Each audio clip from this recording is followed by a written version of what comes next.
it is yours truly, Lamore Decina, aka Mr. Cool Spot, and I'm here today to share a beautiful Black History Month event with you all that I'll be attending and the reasons why I decided to become one of the sponsors.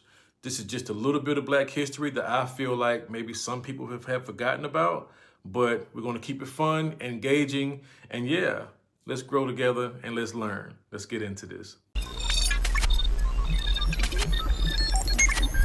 Login acceptance.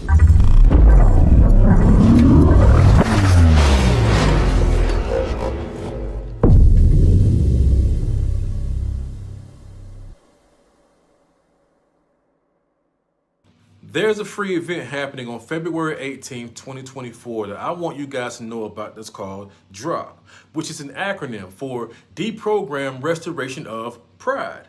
I thought this was a brilliant title as I was doing my research to figure out what I would personally be talking about at this event. And yes, I will have a moment to speak as a sponsor at this event, and this is why you guys need to be there. The term deprogram refers to the process of undoing or reversing the effects of programming, or in other words, reversing indoctrination. It typically refers to the efforts to free individuals from the influence of a cult, extremist group, or any form of intense ideological or psychological conditionings. Shouts to whoever hyphenated the prefix D before program, which is used to indicate that the word is a combination. Now, I know it doesn't mean much to anybody else, but I'm just big on wordplay. But watch this. When D is hyphenated in a word like deprogram, it serves as a prefix that typically indicates the reversal, removal, or undoing of something. Deprogramming also aims to challenge and dismantle the beliefs, behaviors, and thought patterns that were instilled during the period of indoctrination. This process also involves therapy, counseling, education, and support from professionals and loved ones. The goal is to help individuals regain their sense of self, rebuild their identity, and reintegrate into society outside the influence of the group or ideology they were previously involved with. Let's look at the next words, restoration and pride. I think these two words will go well together. Restoration and pride, in the context we're using here in its purest form, was implemented in the Black Liberation Movement, aka the Black Power movement, which was a counterculture within the Civil Rights Movement. The Black Liberation Movement emerged in the mid-20th century and gained momentum in the 1960s and 70s.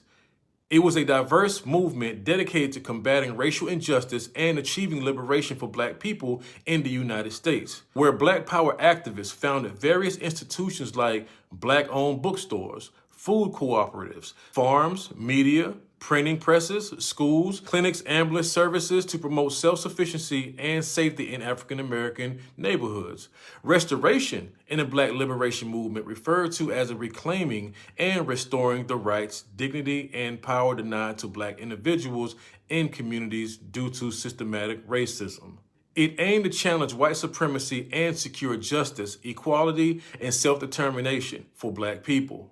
Restoration encompassed political, social, economic, and cultural aspects. It sought to restore voting rights, civil rights, and equal protection under the law. It also aimed to address socioeconomic disparities and provide equal access to education, healthcare, and employment. Additionally, restoration involved reclaiming and celebrating Black culture, history, and identity. The impact of the Black Liberation Movement was significant. It advanced civil rights through protests and direct action leading to landmark legislations. The movement empowered Black individuals by fostering cultural pride and challenging dominant narratives. It emphasized community organizing and grassroots mobilization, addressing specific issues within the Black community. It also gave rise to Black nationalist ideologies and inspired ongoing activism for racial justice. The impact of the Black Liberation Movement is still evident in contemporary social justice movements today. Its legacy continues to inspire effort to dismantle systematic racism and create a more just and equitable society. Although we can trace Black liberation movements all the way back to the Haitian Revolution, led by Toussaint Louverture, who died in 1803 and passed on his mission to his predecessor, Jean-Jacques Dessalines, who completed the mission during its most violent stages in 1804 and the 1804 Haitian Revolution. See, we have to remember who our ancestors were to understand that their deaths and sacrifices were not to be forgotten for these very same reasons that we're reading above. Here's a summary, because I know I said a lot, but I always have to summarize to kind of round everything back up and bring it back to you full circle. Here we go. Some of the contributions of the Black Liberation Movement we should be thankful for are these. Number one, grassroots organizing and activism. The Black Liberation Movement emphasized grassroots organizing and activism, mobilizing communities and advocating for change at the local level. Community-based organizations played a significant role in organizing campaigns, providing resources, and empowering individuals to take action. Number two, legal challenges and court cases. The movement utilized the legal system to challenge racial discrimination and to seek justice.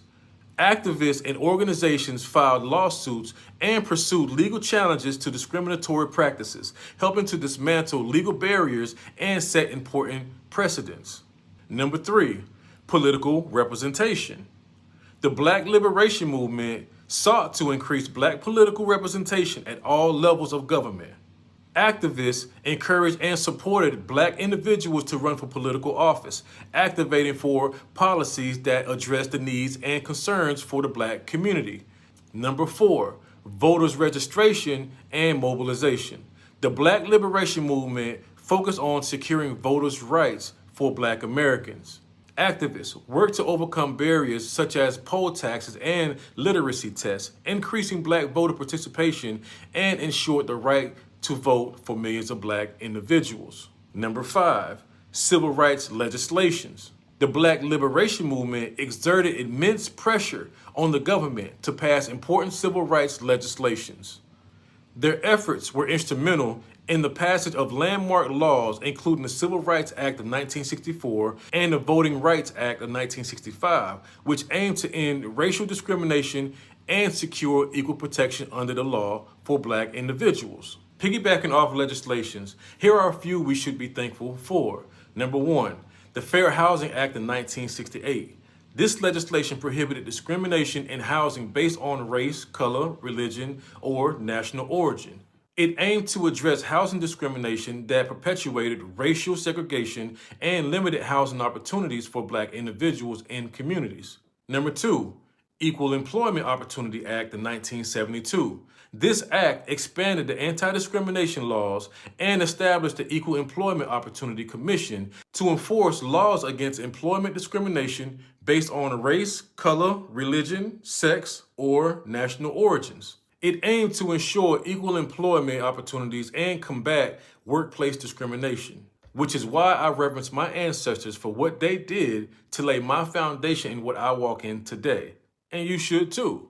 See, this is why you should be at the Drop event. You'll not only be educated, but you'll also be entertained with a live band, vendor, food truck, speakers, spoken word artists, arts and culture, the music along with the special tribute to Bob Marley. We gotta reference Bob Marley. But there's also a door prize and so much more. This event is held on Sunday, February 18th from 1 p.m. to 7 p.m. and it's free to the community. It's going to be located at the ACE Center, which the address is 7027 Knightdale Boulevard in Knightdale, North Carolina. So yeah, come out and wear your best cultural garments and let's fellowship. I'll see you guys there. Peace.